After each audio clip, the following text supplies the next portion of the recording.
right, Luca Nation, episode 951. We're kicking off the week of Mint. If you haven't checked out, look at our story posts.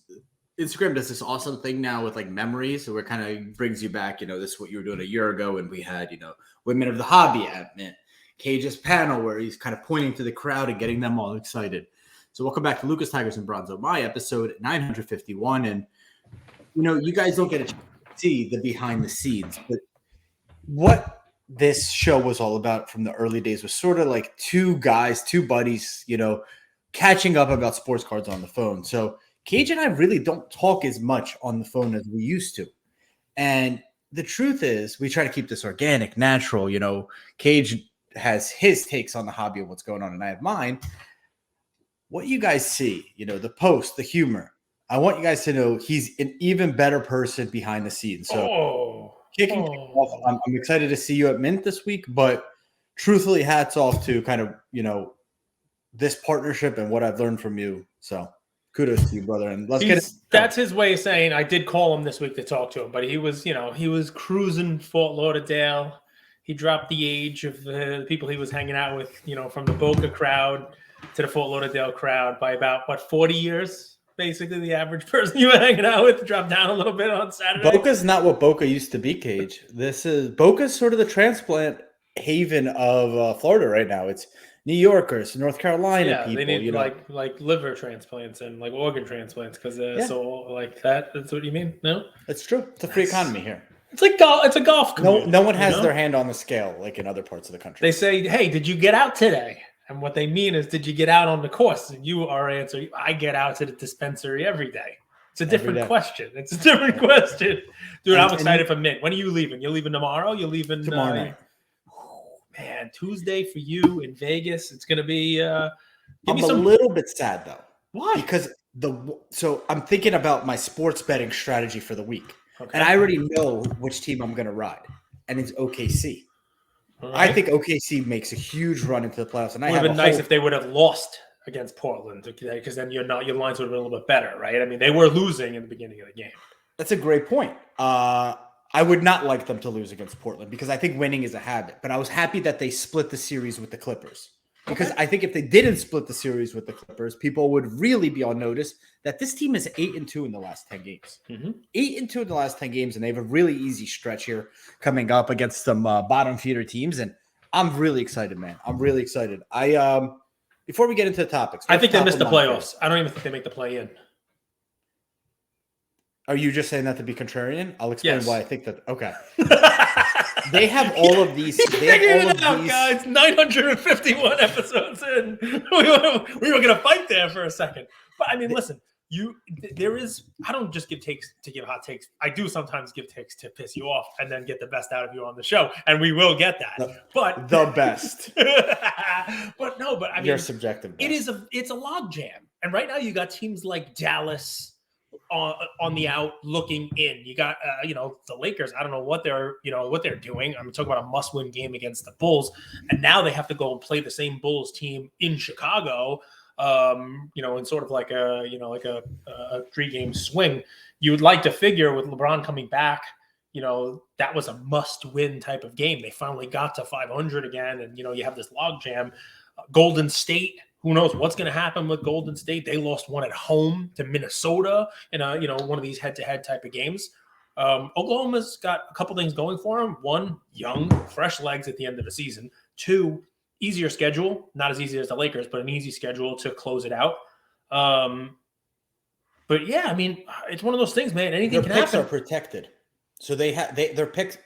A lot of teams right now, like Portland, you see they're shutting Lillard down, right?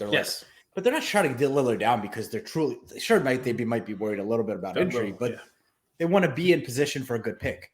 Yep. With what OKC and Presti has done, man, they're motivated to play and give it their all, and that's interesting. So I mean, So Luka is sad. We're seeing a little bit of blues from Luka. Kyrie, big mad, kicking fans out of the game. Kid looks absolutely confused, and this is his second stint as coach. So we can talk about Dallas. Have you seen this Reddit post that's gone absolutely viral about Ty Lue and Marcus Morris? No, you mean the Markeith brothers? Tell me The about Marquis it. brothers. Because even if I've seen it, I'm sure most of our listeners have not. So tell me about it. Well, basically, Ty Lue should be investigated for crimes against humanity. Okay. Wow. There's obviously a place for playing vets. This is the post. Mm-hmm. But this team is full of guard talent. And the fact that he still insists on playing Morris for 25 minutes a game is absolute blasphemy. One of the logic there is Lawrence Frank, who's the GM, and Ty Lue don't see eye to eye, and he's just rubbing it in his face because Lue knows he's out at the end of the year. Okay. I mean, interesting stuff, man. It really is. I mean, that's possible. I wouldn't worry about Portland. Obviously, they beat them, but Portland's kind of out of it now. If you look at the West standings as we record this, right, OKC is 10 because they don't have the tiebreaker against the Lakers. They have the same record as the Lakers. Lakers are 9-10. They're both 37-38. Thank you to the Lakers for losing, making it even closer. But remember, you got to be in that 10. And behind them, you have Dallas and you have Utah, both within a game and a half of Oklahoma City. And you're right about the ease of schedule for OKC right now. While you're betting them, I think they played Detroit, right? They play some weak teams. But if you go into April, their last 4 games, right? They play the Suns. They play the Warriors at the Warriors. They play the Jazz, that's one of the 2 teams you would think they're going to be scrapping for. That's the second to last game. It might actually mean something. And then they play the Grizzlies to end the season. And I guess the hope there is maybe that the Grizzlies seed might be set by then, and maybe they're resting people, and the Thunder maybe get in. Maybe that's a lucky break for them. But it's definitely not a cakewalk for those last 4 games to end the season. They're in a good spot now, but I guess why you could have some confidence is the Jazz just don't look like they put it together with all their new pieces, one great player and not anything else. And Dallas, talk about a team that, just looks dysfunctional. I mean, we could talk about them. So maybe. What do you think's going on? I don't know, man. You were the one who said when Kyrie came in that it's not fantasy. And just adding 2 stars to a team doesn't mean all of a sudden I'm going to go win a fantasy championship. They have to mesh together, and it's going to be difficult for them to figure out who it is that's taking the shot at the end of the game, who the offense is running through. It wasn't a fit. You said it wasn't a fit. And I mean, clearly it's not. I mean, if you just look at their record. What do you think of all this extracurricular from players? Like talking about well, first off, kicking out fans has been this relatively new phenomenon of who are the players to police the fans? Don't arenas have security guards to do that? Then the second thing is the social media stuff of Kevin Durant was responding to Charles Barkley, right? Or Embiid responding to media about this MVP, or Kyrie going on Instagram Live. And what is this just, hey, we all have a phone, let's let our opinions shine through? Or is it how come we don't focus anymore? Why is there just no we're focused on winning as athletes? It's a different world, right? I mean, there's social media out there. They're sensitive. I mean, even the policing of the fans, right? I mean, it's kind of like, trolls. You could block them on Twitter. They're going down and blocking them at the stadium. I mean, look, it's easier said than done, but I think what you're trying to say is just forget about all that, block out all the noise, and go out there and win. But I mean, Charles Barkley goes out and says, what he says about KD. KD's out there responding to Charles Barkley. He's getting attacked and he's responding back. Did it feel like an attack by Charles? Yeah. I mean, I think KD gets attacked probably more than most people do. And it feels personal almost when it's KD for whatever reason. Maybe because he always takes it personally. Just go out and just recover from your ankle and play. You're but it's 6-7 games out of the playoffs. This is your chance to shut him up with your performance, no? I agree, but that's not sports now. It's just not. You know what I mean? Go ahead.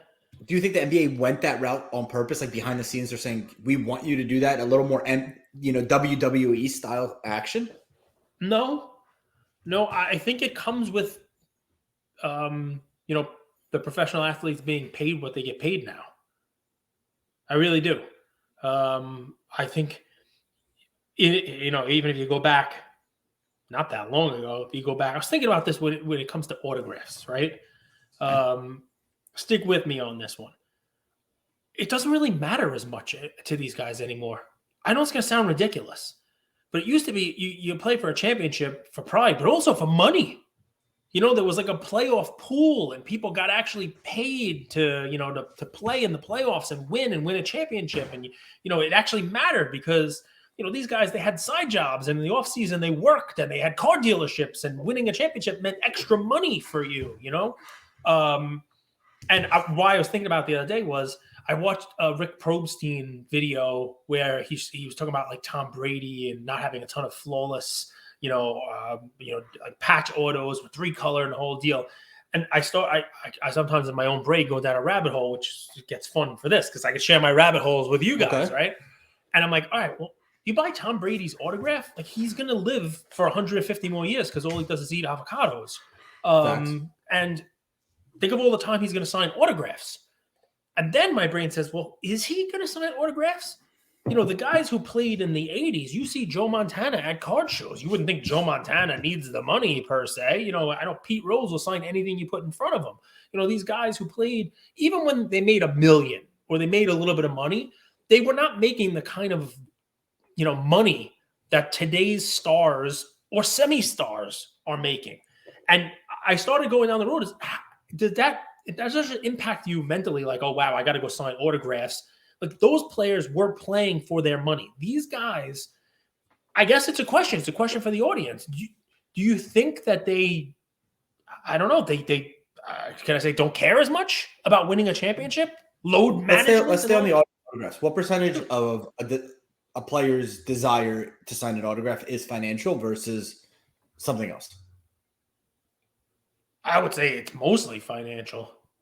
I would say it's actually in today's day and age less financial. I think yes, these players aren't starving for money, but I think they're starving for attention. And I think what makes autographs and cards so unique. If you think about any business out there, you have to pay for marketing, right? You pay $5 to acquire a customer. What's interesting about cards and autographs is it's a negative spend. They're paying for your marketing. Does that make sense? Yeah, I mean, for in-person stuff, but you don't see too many. I mean, first of all, in season's a difficult ask, but you don't see too many big stars like signing or I think like Justin Herbert and a couple of stars are going to be at a show in New Jersey. I think that's a change. But honestly, you can even go one layer in for cards. It's why redemptions have gotten so bad. Because if you're LaMelo Ball, do you really care about a couple of bucks per sticker? If you're these guys and Panini has a contract with you, and you're like, oh, hey, sign these 1,000 stickers and we'll pay you, $50,000 or whatever the hell it is. Well, they don't care. I'm on the other side of you on this. I don't think they don't care because of the autographs or because of the time. I don't think they like working with Panini. And I think what we saw with Michael Rubin is they're going to sign for him because they're actually friends. They go to parties with Michael Rubin. They want to be let into those. You think it's Michael Rubin who's walking in with 1,000 stickers and saying, "Hey guys, sign this"? You think? I think it's Michael Rubin that's going to give them a call, or someone that knows Michael Rubin that's going to give them a call and say, "Hey, why aren't you signing these?" Like for sure. Think about it. He picked up the phone and called Booker. Why did he call Book? If you go down Michael Rubin's Instagram, he's at parties because he hasn't shown up the last couple of weeks and he disappeared in the playoffs. Don't hate on Book. 58% from the field on 34 points per game. What else do you want? That was one of our comments. Lots of efficiency. They want to go to the parties disappear. that Michael Rubin goes to. Yeah, I think that's what's different about Fanatics versus Panini. Maybe. I mean, listen. Already a change, right? I mean, we'll continue on the tangent, right? Topps Big League, right? Sure. It's got a redemption card for a follow back from an athlete. You pull the card and an athlete follows you back. It's like I saw it on the checklist. I was looking through the full checklist. Cool. Not just that there's a Jeff Wilson card, there's influencer cards and stuff like that, but there's also like a follow. That's already something different. It's innovation. Not everyone's going to love it, and it's funny when they change. Most of the comments are negative, but at least they're trying something. I don't mind that at all. I don't mind it one bit. And I will be looking for the Slabstrong cards. I'm gonna be buying as many of those as I can. I told him in the comments, don't get a big head about being on a card because he's going to have a hard time finding a hat for his big hat. Oh, wait. No. So, I mean, listen, I don't know the answer. I know how much of a dream that is for you. So I will tell you. I'm going to reserve judgment and reserve comment. Yeah. We need the dual auto. Allen and Ginter, you and me, and I tell everybody, I'll sign freely. Yours is going to be a redemption because people they're gonna have to wait. You're gonna make it hard for people to get. I would sign. I just don't think it's I'm a reserve judgment. My answer on it is, especially for the autos, it depends on the person. Like I watched Tyrese Maxey stay almost 2 hours after the show ended to make sure he met with everybody and signed everything, the whole deal. I don't think his motive is getting paid for that. I don't think that was purely. I also don't think it's attention. I think he's, for the most part, I think he's a good kid. And some people are driven by that also. My daughter's writing an essay being about known as a good human is so. I don't want to say it's valuable, but I mean, I understand what you're saying. Well, I was about to say my daughter's got to write an essay for her honors thing about character. I was looking over her shoulder, and she started off by saying something like, I'll paraphrase it, it's terrible, but it was like, we go on vacation to Disney World and we watch the characters, and we watch our favorite movies and we see actors play characters. But I don't think that's what character means. I think what true character is who you are, not when you're wearing a mask or when you're playing a character. Your true character is who you are when no one's looking. It was a cool intro paragraph, right? She is literally our OG founder of Lucas Tigers Bronze, the graphic designer, the visual artist. She just started a play. Now she writes novels like Mark Twain. She's just an essay to get into like an prodigy. Like community service and that kind of stuff. She's a good kid. Community service. Yeah, she made like cards for kids in the hospitals and do artwork for the library and stuff like that. Do you remember in like 7th grade we would have like these signs, these like posters on the wall? It's like character. Adversity doesn't build your character; it reveals it. You remember those like? Of course. And it would be like a mountain ridge. Yeah, those are great signs. Yeah, I'm surprised you don't have 500 of them behind you. I'm surprised your backdrop is just not a whole bunch of cool signs. I don't need to pay for them. I just get them on my phone. Yeah, Mark Mader. Just follow Mark Mader, and he gives you an inspirational quote every day. I love him. I actually have one right here. What's it say? It went black. The screen went black. It says, "Do not cry over spilled milk. Have your cat lick it up." Ancient proverb. I love it. Pussy. Okay. I love it. That's great. No, what does it say? It says, "What I am is God's gift to me. What I become is my gift back to God." All right. I mean, it's got a little religious, spin on it, which is cool. God, it's so funny how we've become that like faith as religion versus spirituality, but we don't have to go there. Volpe. Oh, before we go, is it Volpe or Volpe? Whatever you want it to be. Volpe. He made the roster, right? I think 4 prospects made the Yankees opening day roster. But before we go to that, direct quote: "I went to the LeBron James of doctors, and they told me not to get surgery." Thoughts? Who was that? Who said that? That was Jamal Mashburn. That was LeBron. That was a direct quote from LeBron James. Oh, that's awesome. Comes back, loses an important game at home after his team's playing super well to the Chicago Bulls, and he says, "The doctors were amazed at how they've never seen anyone heal so quickly." And then they asked, "Why didn't you get surgery?" He said, "Well, I went to the LeBron James of doctors, and they told me not to get surgery." Any thoughts on that quote? We could just completely go right over it. Not a big deal. Okay, so a couple on the quote. He continues to try to force that he's the greatest in all walks of conversation. And Scottie Pippen had a great quote about how Michael Jordan never said it, never called himself the greatest. And if you're going to be considered the greatest, you should let somebody else say it for you. Let your peers say it, let folks say you are the greatest instead of consistently going out and putting your crown, your invisible crown on your head. The game, by the way, LeBron came off the bench in that game. For, I think only the second time in his career.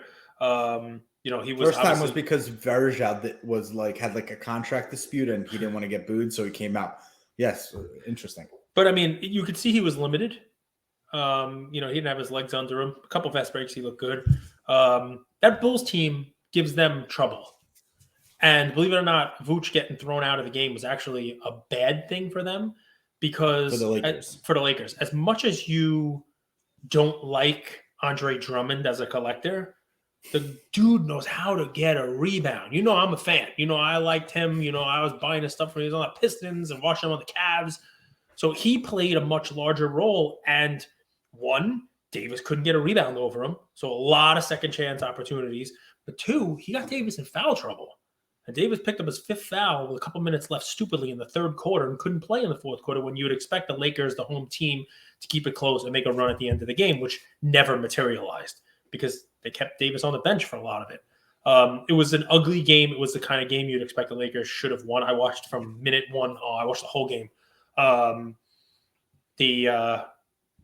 was surprised. I was a little surprised by it. Anthony Davis, foul trouble. Got to be smarter. You know, Who's the leader in that organization, in your opinion? Patrick Beverly. Now he's gone. That was pretty funny when he did the Too short? You're too short? Well, because he did the too short on a floater, which makes he did no it on sense. LeBron. Like you could tell Yeah. he was waiting to do it on LeBron. Like it's funny because we don't get to see what happens in the locker room. But I can almost imagine LeBron's, shouting something like this guy, when it comes down to it, he's too short. He's not going to be able to guard some of the guards that we're going to go up against in the playoffs. And when it matters, blah, blah, blah. And you could tell I heard a quote Beverly said when he got traded. He's like, now I'm making my job to make sure they don't make the playoffs. So these games are the ones that he's kind of like, because he knew that they were going to play each other twice. Yeah, those 2 games. Yeah, I mean, it's this one and another one coming up. But I got a question for you. Sticks right with this. You have to say one of them, right? If you had to bet on the Lakers or the Warriors making a deep run, which one? Yeah, you can't say neither. Neither is easy. Neither it's is Warriors short. by a mile. Why? And it's because of quotes like this. It's because this team has no identity. The Lakers don't. So, the Warriors are a joke, to be honest. The fact that Curry even passed that ball up made no sense. What do you? They're not going anywhere, by the way, if Wiggins doesn't come back. If they get Wiggins back, we'll talk about Wiggins because that situation is weird in of itself. The whole team, but at least you still have that core of Curry, Clay, and Dre, and you know what they're about. Yep. To me, basically the same team that won the championship last year. Yeah. But to me, what was so interesting about this LeBron quote isn't that he said the LeBron James of doctors. Okay, funny, tongue in cheek. Okay, it's how little credit goes to the rest of his team. It's like, okay, guys, I've been out for 13 games. Look at what our guys have done. Our teams have stepped up and put us in a position to not just we could be the 6th seed. We might not have to play the play, and maybe we can make a run at this. I'm really proud of how this team's come together. Right? Versus, you wouldn't be, but it came off as Trumpish to me. You wouldn't believe how fast I healed. Who says that? Because I didn't hear the quote, but when you were saying it, I was thinking the same thing. It's the best. I'm the best healer in the world. I'm the best of all, and I healed better than any human has ever healed. I was thinking exactly that. Trump, your economy is doing so well. I went to the Trump of economists, and he recommended this. You're basically giving yourself credit. The Wiggins situation is fascinating. So if you guys don't follow, there's a rumor, and this is as scandalous as it gets, right? It's there's no substantiation to this. But a rumor has been floating around that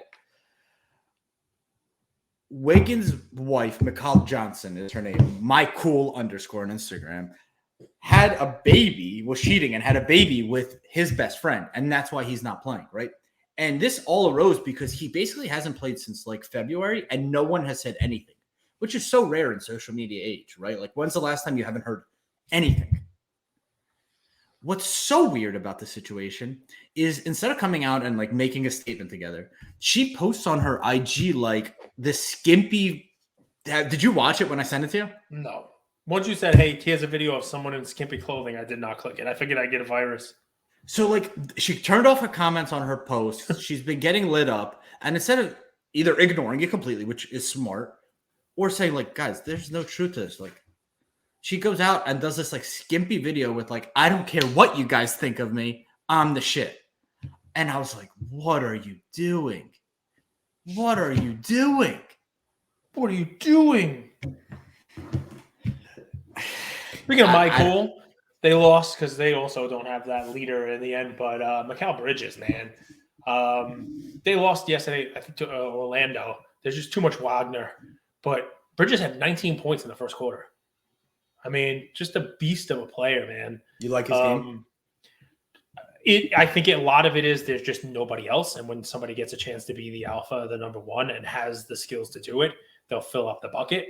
If the Nets go out and sign somebody this year who is another number one, Bridges is the type of player who, accepts whatever role he has to play and will, I'm not going out and buying all of his cards expecting him to average 30 points a game next year, because chances are they sign somebody else who is a headline star and he goes back to being what he was before. You think so? After what he's proven here? Yes. I would say that Wiggins is not Wiggins. I would say that Bridges is the most irreplaceable player in the league right now, second to KD. Right. And I wouldn't argue that. What I would say irreplaceable in the sense that there's no one that plays the game like him. But why I say I wouldn't argue that, I'm not saying anything about what his value is right now to a team. What I'm saying is I expect the Nets to go out there and sign somebody who takes stats away from him. I think because he is a team player. You know what I mean? He's one of these guys that, he will do what they ask him to do. And listen, I haven't gotten any bad feedback yesterday from anybody about my take on, look, if you give somebody a chance, they can score. If you give somebody a chance to play, they'll fill up, basket. I mean, you have no Dame for Portland yesterday. You had no Anthony, right? And Kevin Knox goes out there in the first quarter and goes 3 for 3 from three and has a double-digit, point performance. They didn't really let him play in the second half too much, but I guess what I'm saying is, if you give somebody an opportunity, they'll get you stats. That's this league now. So, anyway. I think it's fair. One of my favorite players growing up was Sean Livingston. I brought him up a ton. Yep. And Wiggins reminds me a lot of Sean Livingston. Listen, Wiggins is a very good defender, and that's what this team is missing. And if he comes back and they play the way they can, I think of the two, those guys can do it. Now, you're unprepared for this, and I hate doing this to you, but you've opened this can of worms here. All right, always prepared. Hockey. You became a hockey fan.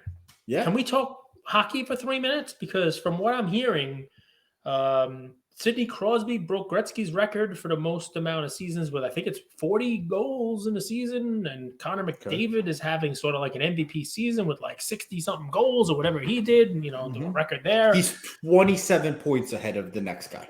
And the next guy is another guy on his team. So, I mean, I know we've talked about McDavid, but you have sort of like this talking point on it that as good as he is, the team should be better.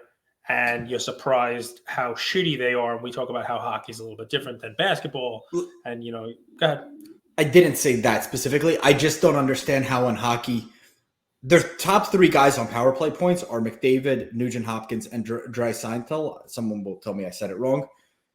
They have four guys in the top 25 of points in the league. You would think that if you had four guys on one team in the NBA, they'd be the best team. But hockey's a different sport, and I love this puzzle of figuring out. So I apologize to cut you off, but I wanted to clarify. I'm not an expert. I don't know much. McDavid has 60 goals. Ovechkin beats Gretzky's record of the most 40-goal season. I said Crosby. Just throwing it out there. I have some people who like hockey, and they message me and they say, "Hey, Andrew started talking hockey. Let's get some hockey talk on there." People buying stuff. Somebody told me buy McDavid, and I'm like, "Come on, it's gonna be too much money." And they said, no, canvas young guns, lower pop and way cheaper. So you want to throw that out there. I don't know what the hell that even means. It's not that low pop, though. It's like 2,500 pop. So what are you doing? Are you buying hockey cards? Are you buying Fedorovs while everybody's buying Connor McDavid? If I were to buy one guy, I like Fedorov, but I like Kirill Kaprizov. I think I told you, like my buddy growing up that I collected cards with, his name was Kadil. So there's that like funny little like I don't know irony of it, but I just like Kirill Kaprizov, and he's not that expensive. He's a relatively young guy, and he gets buckets. All right. Well, I brought up hockey, and now I'm falling asleep. So I got to ask a question for you, right? And you've played athletics at the highest level possible, right? You are an actual athlete. I am someone who watches them with a bag of chips. So I have a question for you that only you, as an athlete who's played at the highest level, can answer. Okay? I'm being serious. You are Luka. What do you do? What do you do in the locker room, behind the scenes? What do you do with your team? What do you do with management? What do you do right now to right the ship? What do you do? What can he do? Did you see the mock trade out there that the Celtics could give up for Luka? Like it was a stack.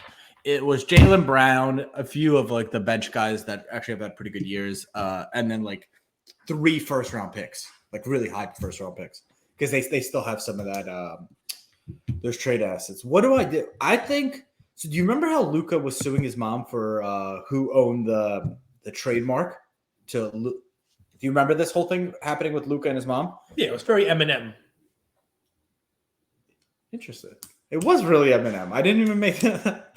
Your brain works in just mysterious ways. So you don't really know what's going on. Is it off the court stuff? Like, is it with his girlfriend or his mom? Is it personal stuff? Or does he feel like Kyrie has sort of stolen his shadow, right? Or stolen his, what is it?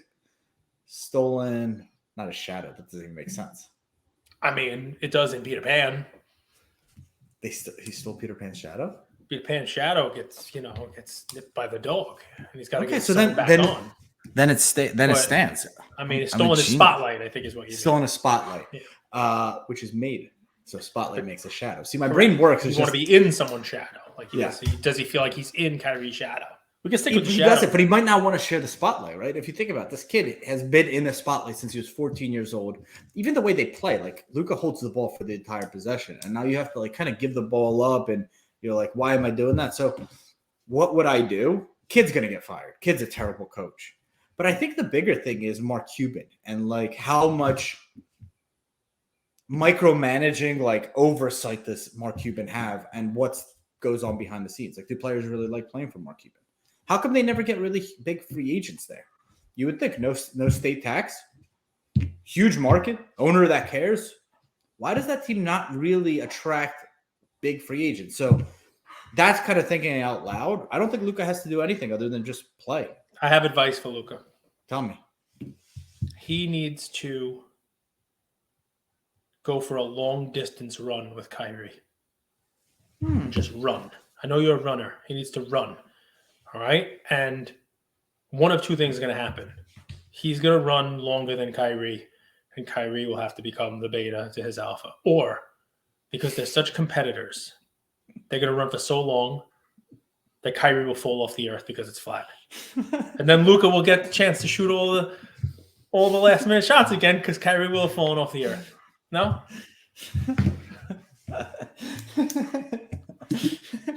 No.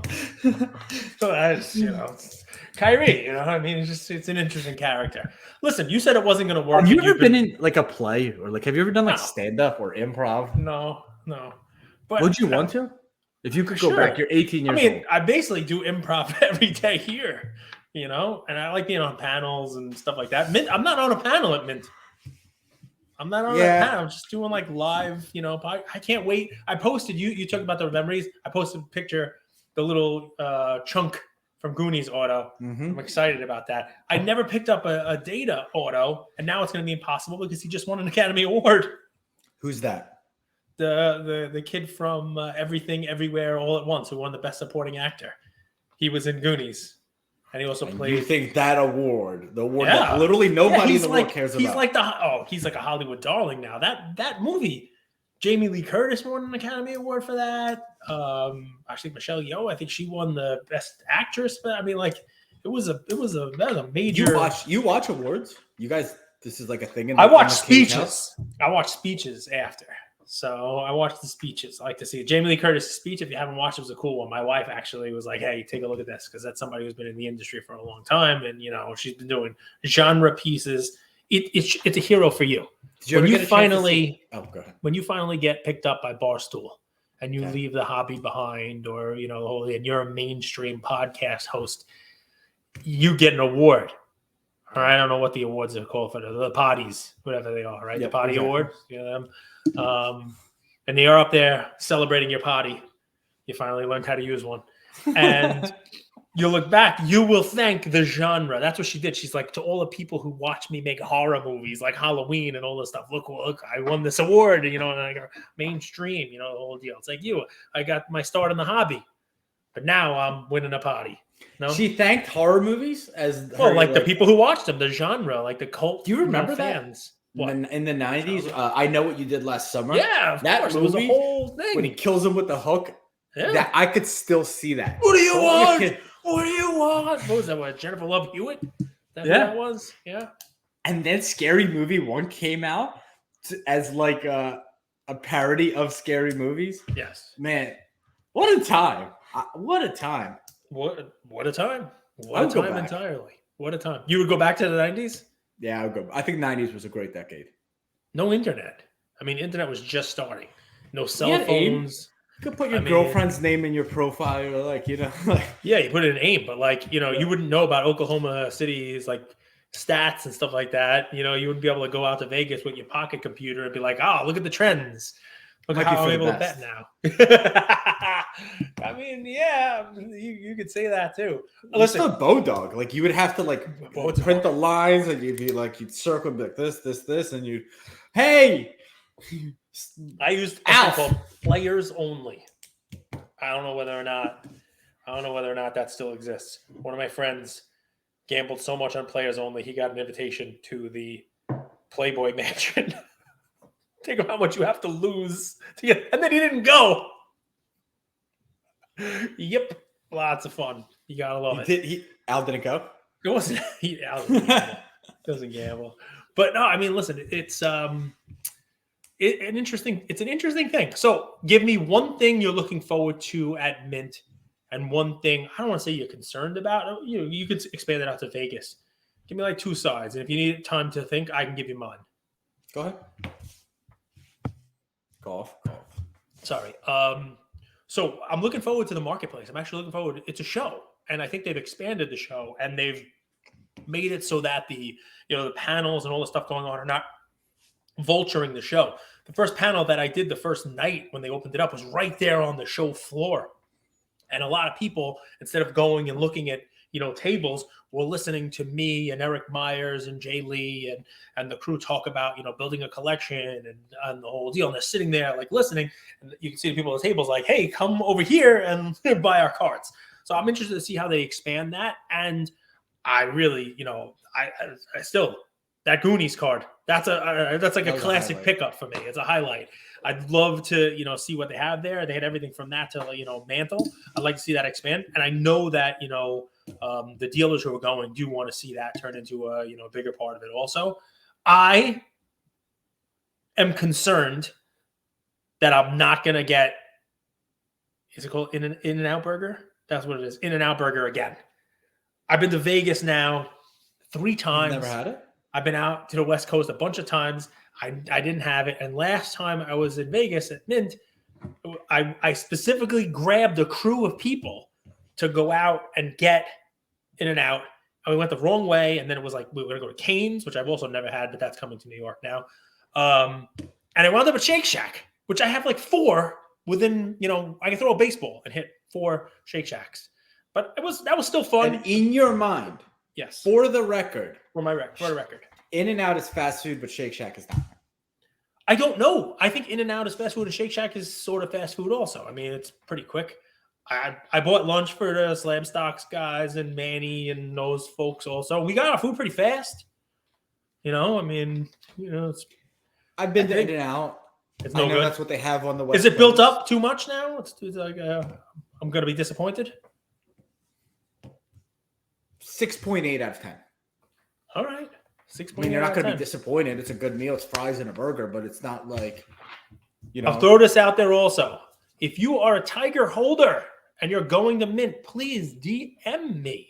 Is that what they call it still? DM? So message me, right? I have a guest list that I'm compiling, and I already have a bunch of names on it. I Can put I it out add there. to that? You guys might think that this guest list is going to get full Thursday at 8 p.m. when Cages arrives, when we see who's there. So this is your way to kind of get ahead of the list. Yeah, 100%. So So we're doing part of the event at Rum Bar at the Mirage on Saturday night. It's got every hobby participant in there. It's bottle service, table service. I don't even know what the hell that means, but it says that on the invite. But Luca Nation cigar event outside. We're gonna be doing some cigars. So if it's something you want to go to, please message me.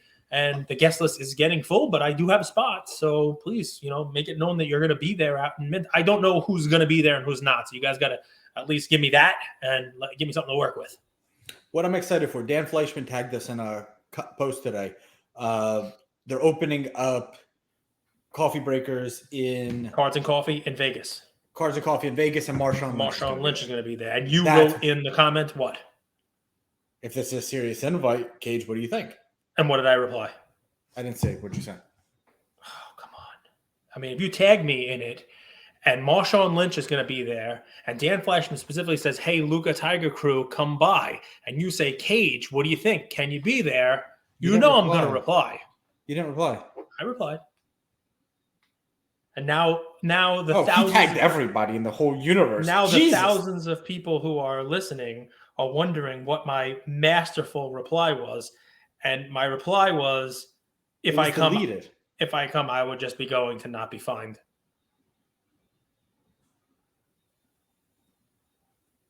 Not there. They're opening up one in Boca Raton. Read that to me again. I wasn't listening. I'm only there so I don't get fined. You played on the Marshawn Lynch thing. He's so funny. And I got deleted? No, it didn't get deleted. Come on, get out of here.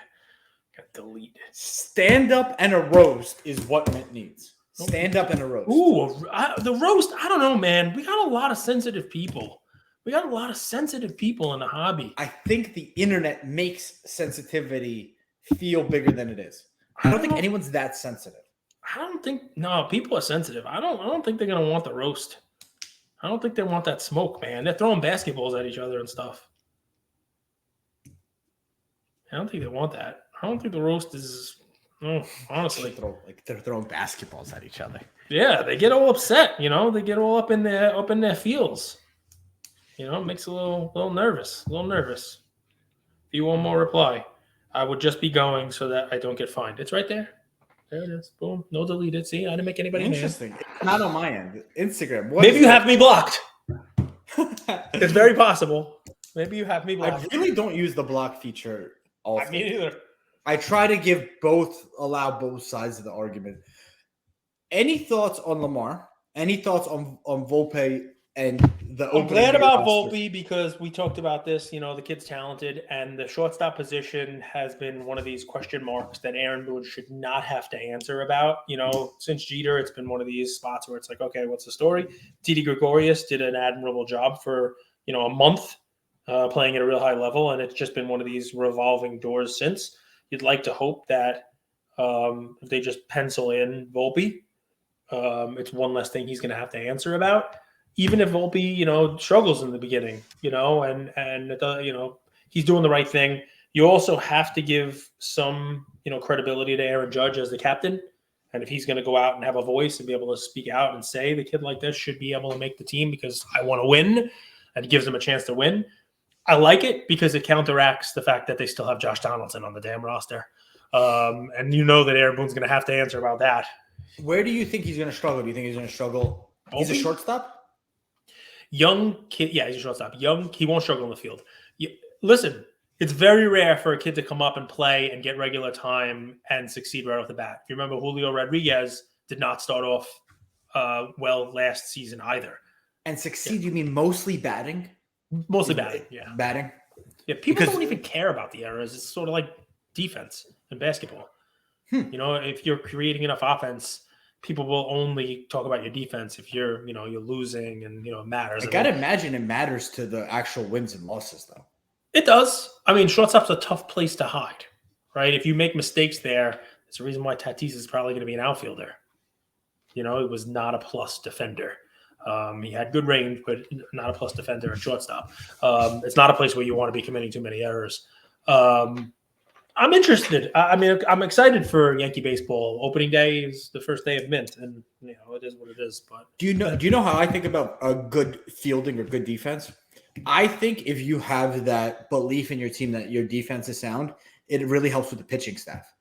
I think the pitching not having to worry about the fielding behind them and trusting that even little errors in their where they place the ball the defense could help them. I feel like that makes a huge difference that never goes on the stats.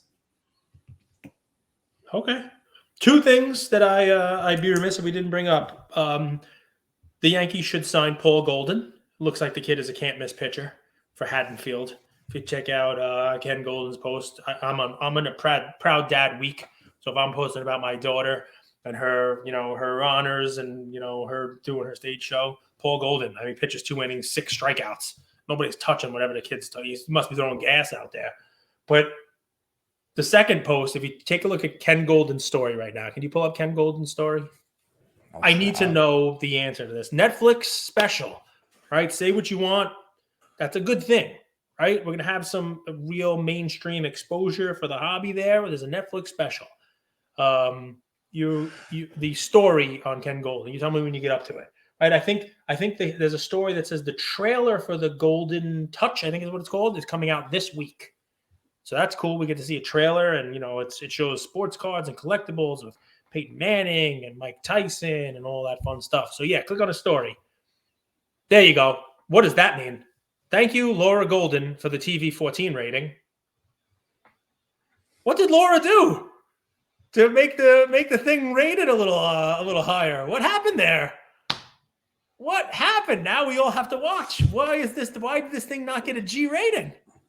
What happened, Andrew? No? Do you need me to pull up her IG? No.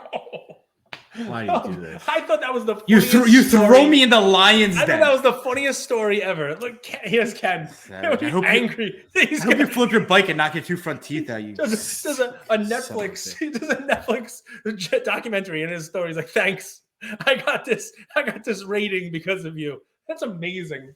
I can't wait. I can't wait to watch this. You have no comment? I want to watch it. It's gonna be awesome. There were Beanie Babies on not it. enemies. Isn't that what? That's what we've talked about. How is that an enemy? How are we making an enemy? We're talking about it on the show. Everybody go watch a little Netflix documentary. It's rated TV 14 now. And I have to find out why. You know what it also was a 1-year anniversary of? Your favorite moment in sports card history. Logan Paul joins a break with Drake. Drake's first break, 1986 Fleer. What do you think about that? Is that a moment that goes down and will live in infamy forever? I don't understand how some people stay out of jail. I genuinely don't know how some people don't go to jail for crimes. What crimes? Oh, forget it. I don't even want to. Literally rip people off with cryptos, though. Listen, I don't even know anything about that. Nothing about it. But I just think, we haven't heard from Drake or Logan Paul in the card space in a while. Drake Magruder is going to be at Mint. We're going to meet up probably Thursday or Friday. He's getting on Wednesday night. So I'm excited to see Drake. Oh, man. Let's see what else. I mean, we got Vegas. Vegas. Matters. Big names matter. Yeah. We should be collectively, and I could even catch myself now, we should be more collectively open to them and their transgressions. I mean, we should also just be good sports. Right? People call people out. You're still on Instagram? See Blez's recent video. That's an interesting one. Did you see it? You should pull that one up and show that to folks. Jeff Wilson. I just did a video of Jeff Wilson finding out that, that Topps put a card, and it's really just Corey Feldman kind of dancing.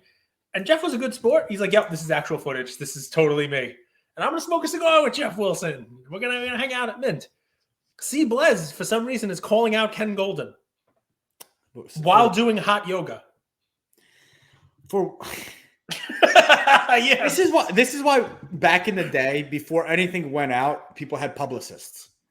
Let's just run it by them. Let's just have one, like, Shay, find yourself just that one person that you send the video to and be like, do you think I don't know what the hell he's talking about, but I like right. Because all of this oatmeal that's in your head, we call it kasha in Russian. Gotcha. Get it out. Have a soundboard. Have a crew of people to be like, yeah, I think that's on brand. No one's going to understand what you're talking about. I think it's on brand. What did Blez say about Golden? No, tabloids. Honestly, I have absolutely no idea. I was scrolling through videos and C. Blez showed up. Here we go. Oh, it's a body challenge update. I know. You can pull it up if you like. But he's doing yoga. He's doing hot yoga. He was silent, and he said something about Ken Golden while he had no shirt on doing yoga.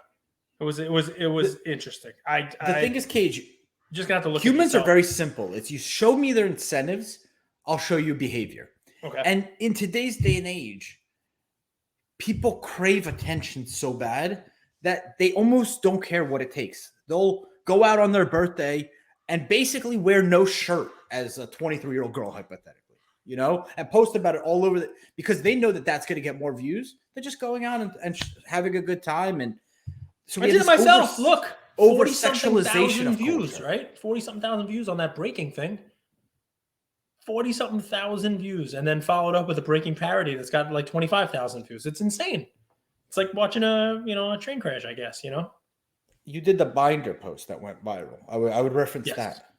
Where you talk about the hubby being fine, and that's a message. That went viral, but that's a good sound message about here, guys. Look, this is what the hobby was 50 years ago, and it's still here today. All right, still my leading post for now. Yeah, and That's good, man. I understand the over sensationalism, the over sexualization of our culture with social media. I get it. I don't think we always have to promote it and endorse it. And there are a lot of good, intelligent collectors out there that could also be spotlighted. You could also shine a light on what they're doing.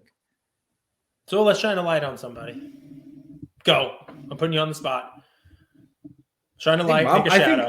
I think Mama Breaks is a really interesting cat because she's really likable. You want to root for her. And we got to see her on our show early on, where she was still kind of finding herself, finding a role in the hobby and stuff like that. And really, I would say hadn't come out of her shell. And come on, now she's posting at the show with a Darth Vader mask on and just really having fun with it. So I think that's a great Robert choice. Edwards is doing an interesting thing because they're sort of an old school auction house that's going on social media, but they're not going hugely in your face. They're just here's the cards that we're offering. So I think Probstein does it really, really well, man. I think he's his slab challenge where he rolled over all those slabs. Yeah. Did you see that in his or he limo? opened a Heineken with each of the slabs to see which ones you could open a beer with. It's funny stuff. It's funny. It's light. It's not about him. It's about doing something for the audience. It often feels like some of the content you see, it's so self-grandizing. Is that the right word? Yeah. Yeah, I know what you mean. Here's the message. Here's why. Here's to laugh, or here's to learn, or here's to educate, or here's a little history. I don't know. That's where I go with it. And then here's what the issue. When you get called out, or when you call someone out, you're like, hey, this Alcaraz card that's $30,000 that you guys are promoting. Maybe add context. Talk about how that wasn't a pack pull thing. It's just sold online and sold for $3,000. Now it's $30,000. Talk about that. Educate. Versus here, it's up 1,000%, right? Mm-hmm. Today, no one's posting about that card, even though it's a $10,000 card. No one cares, right? So it's what are we promoting? What are we trying to put on a pedestal? And that's where I go with it. I think there's a lot of amazing people, and the fact that I can't think of more off the top of my head is something I need to do better at. So I'll give one story. We can leave it for the comments. All right, at the end, you can listen to 53. You can give me your take, and then I want to hear what the comments do. I've been going to the same store for a long time. And you guys know, I've been buying cards from the same store for a really long time. And usually it does right by me with price, a whole 9 yards, right? There were a couple of times, though, where in this run-up, tried to charge a price that was a little bit much. I had to say, I'm not taking this. It's significantly more than what it should be. But I got to make my money too, like everybody else. So the last 2 weeks by text, I was offered a box of Origins basketball and a box of the following week, this past week, Donruss Elite basketball. My two favorite brands.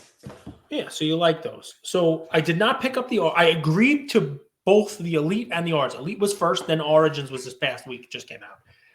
And the Origins I agreed to 100%. I'll take it. How much is it? I'll take it. No problem. But a couple texts back and forth. Hey, I can't come in today. Hey, you coming in to get it? No, I can't come in today. But, save the stuff. This is the LCS you've been going to forever. for a long time. Yes, You're on the for as short long list. as He I've been came here. on the speed dial of like, Yeah. hey, I just got product in. You want some of this? I can't take it all. Yeah, I was buying product to keep him in the good graces of the companies because no one was buying wrestling cards at the time. So I bought a case of wrestling cards to make sure No one was that buying box soccer. checked. Remember, you No one had was a buying few soccer. cases, Yeah, I bought a and then case of you hooked it the up. Holland Bundesliga for $150 a box. They're like 10 times that now, which is insane. But hey, it is what it is. And Cage went into a group and he was like, hey, I got all this product. I'm not going to rip it. Any of you guys wanted that cost? Anybody wanted at $150 a box? And people took Dave. People took boxes, which is good. I try to help people where I can. But so anyway, I finally got in there and on me, right? No, not clean hands. I did not go in right away. I went in on Saturday. This is a week and a half after Elite came out, and about a week after Origins. I said I would take them both. Normally, put aside. I walk in the store and I said, "All right, what do you got?" And he's like, "Here's the Elite." And I'm like, "What about Origins? That came out this week. I reserved the box that was $200, and the Elite was $250, which I can now get it cheaper at like Dave and Adams and wherever else. But whatever, it is what it is." I said, "What are the Origins?" "Oh yeah, you didn't come in for that." I'm like, "Okay, well I didn't come in for this either, and I noticed you got a bunch of boxes of that sitting around. So obviously, what does that mean? Like, I just get the shittier product that is now gone down in price, and that you couldn't sell to somebody else." But I didn't say that out loud. I said it in my brain to my own, my own voice. But I didn't say that out loud. And it was like Homer Simpson. Did I say that out loud? And I gave the money for the Elite box, opened it, got a bunch of crap, was mad, bought a couple of blasters of tops, and I left without the $200 Origins box that I was planning to save for this week's opening. Yep. And wasn't thrilled about that. And I'm doesn't sit right with me either. Whether or not I should be, angry about it. Should I have just left with nothing and not bought the crappier box when the better box wasn't being saved from me? Or is it my fault, at least in part, for not going in and picking up the stuff when I said I was going to pick it up? It's a small store. It's not a storage unit for me to hang on to stuff for as long as it needs to be. You would think that the strength of the relationships would be that there's trust that you wouldn't renege on a $250 box. It's not your fault. It's your responsibility. But yeah, it happens in cards too. Like, let's say you sell someone a card, but they're like, hey, and you do deals with this person often. It's like you make a sale, but you go fishing for more money. And no, that doesn't sit right with me either. If this is the first time you're buying from them, fine. They can't hold it for you.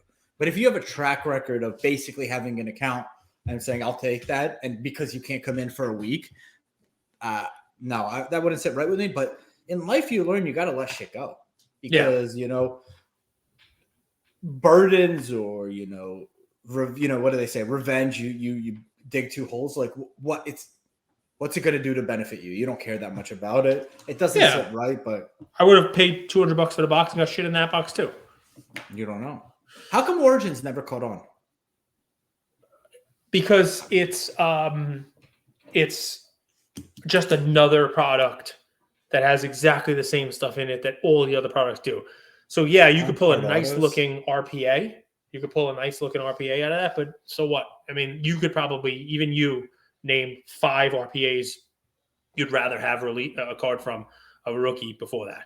From National Treasures to Flawless, Immaculate. I mean, you would go down the list. Noir. It's just one of those products, right, where there's only so much money to go around. And if you're not a National Treasures RPA guy, they have some cool stuff in Origins, but wouldn't you rather spend your money on the Sneaker Spotlight or, a Kaboom or whatever else is out there instead of the stuff that's there? It's not supposed to be huge. It's $200 a box, but right. That's also my curiosity to it. Like it's a relatively cheap product, and I think it's some of the nicest designed product. It chips easily because I think it's thicker stock, right? Yeah. But no, I would not rather have a Sneaker Spotlight to a nice auto. What's interesting, I don't know if you saw the Mahomes rookie out of Origins. He's actually wearing number 00 in that card versus number 15. This is a long one, man. I like this. We haven't done an episode in a minute. It's a little brain dump. It's a little Monday brain dump. We're back to the old Monday brain dump episodes, which is good. Lots of sports this week. We didn't even talk about the NCAA. UConn back in the Final Four. FAU. You know, It's right here in the backyard. It's in Boca. You go. Is it crazy down there? No one cares. Nobody cares. One of the There's a guys. cop? Yeah. One of the guys that lives here, he plays football played football at FAU, and he didn't even know that they were in the Elite Eight. That's amazing. That's amazing. Is he 103 years old and goes to Denny's for the early bird special? 1 year out. Oh, wow. He's got this. What are these dogs called? Beagle. Bichon No, it's like the Frise. Golden Retriever. Boardroom just posted that, said this is the most popular dog. Pitbull. Great Dane. Great thing, yeah. Cocker Spaniel. God, they post so much. No, it's those like German Shepherd. pugs. The pugs. Okay. There it is. French bulldogs. I would have got there. He's but- got a French bulldog named I like- Rocco. Just like a Raylo. It just trucks every dog in the dog park. French Bulldogs are small. Yeah, but what? With, like, the eyes, Not like- every French. They look like they can look two different ways. Yeah, they're like tiny. They overtook the Labs as the number one dog in America. Athletes love these French bulldogs, but they're so unhealthy. They bring. I'm pretty sure one of the many That's how they AGs work. in the hobby has a One French of these? Bulldog. Yeah. But no, some of them, yeah, Alex are cute and like Chamo nice. has a French Bulldog, I think. But dude, some get stocky, and this one is low to the ground, huge shoulders, and no one could knock it over and just Are we done? shrug dogs. Are No, we done? We're recording. How about this? Did you see Backyard and Leaf post a little combo WrestleMania style thing? No, was You it know, funny? Brian Gray. Oh, come on! I mean, listen. It's you talk about the WWF. They were doing like a WWE promo. Even No. though we never had Brian Gray on the show, and we have no beef with Brian Gray, by the way, No, he's very well liked. People who meet him, they tend to like him. he should totally come on. But yeah, look at that. There you go. He's got the green polo shirt on. It's coming out the back of his jeans, which happens to me too. It happens. It happens to the best of us. But he's doing a promo. We're gonna do the mystery packs. We're gonna do the packs. And then a white dog. That's what made me think of it. Comes out and almost trips him. Like, I love dogs Oh, and there- everything, Backyard, but you know, you could do the wrestling promo without the dog. I mean, it takes away from it a little bit, you know? There's the dog. Yeah, come on in. Say hi, doggy. Maybe cut that last second out with the dog coming in. Unless Brian falls over the dog and then leave it in and let us see that. But yeah, Backyard and Leaf doing some sort of like a, I don't know, mystery pack or something. No, just par for the course. That's just another weekend in the hobby. I like that. It's tough for breakers because they always have to make inventory fun, you know, and they rely on release schedules, but you don't know when the community wants to buy stuff. So you gotta make it fun. You gotta introduce stuff. You gotta try stuff. So guys, a call to the hobby because I get at least 4 messages a week. It's not a lot. I get 4 messages a week with people pitching me podcast ideas and whether or not they should do a podcast. If you think you have what it takes to be a host on the Luca Nation Network to do a show, could be a co-show. I could do it with you. You know, it's one of these things. Think about today's episode. And what I just thought of here is, well, DM me and we'll see whether or not you like the idea. I'm working on a show for you. Nice. Nice. Peace, Luca Nation. With nearly 40 years as the most trusted resource for collectors, dating back to the first Beckett magazine in 1984, Beckett has been the brand that bridges generations of the hobby.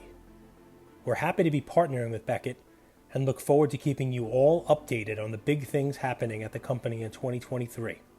Beckett. It's the name you know and the name you can trust.